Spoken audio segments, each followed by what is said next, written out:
Ole Miss head football coach Lane Kiffin has publicly criticized Wake Forest for canceling their scheduled matchup for the 2025 season, calling it a violation of an unwritten rule in college football scheduling. The two teams had just faced off this past Saturday, where Kiffin's fifth-ranked Rebels cruised to a dominant 40-6 victory over the Demon Deacons in Winston-Salem, North Carolina. The game was the first part of a planned home-and-home series, with the return leg set to take place next year in Oxford, Mississippi. However, Wake Forest has opted to cancel the 2025 contest, leaving Ole Miss scrambling to find a replacement opponent.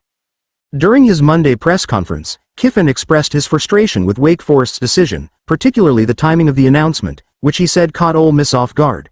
According to Kiffin, Wake Forest informed Ole Miss of their decision to back out of the 2025 game just days before the 2024 matchup, something he described as highly unusual in the world of college football scheduling.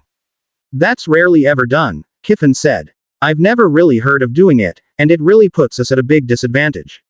It is what it is. It obviously wasn't appreciated very much, them putting us in that situation. Now we've got to go find somebody, and most people are all scheduled up. And even when you find somebody, you've got to go pay them. It's kind of an unwritten rule not to do that, actually." In college football, non-conference scheduling is typically arranged years in advance to ensure matchups with teams from other major conferences, also known as Power 5 schools. For teams in the Southeastern Conference, SEC, like Ole Miss, it is crucial to secure games against these high-profile opponents to meet conference and NCAA requirements, maintain strong strength of schedule ratings, and boost their chances of playoff consideration.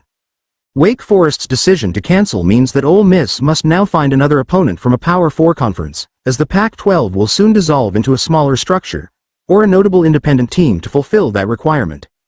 If they are unable to do so, the Rebels may be forced to apply for a waiver from the SEC, allowing them to face 4 non-conference opponents without needing to include a team from one of the 4 major conferences.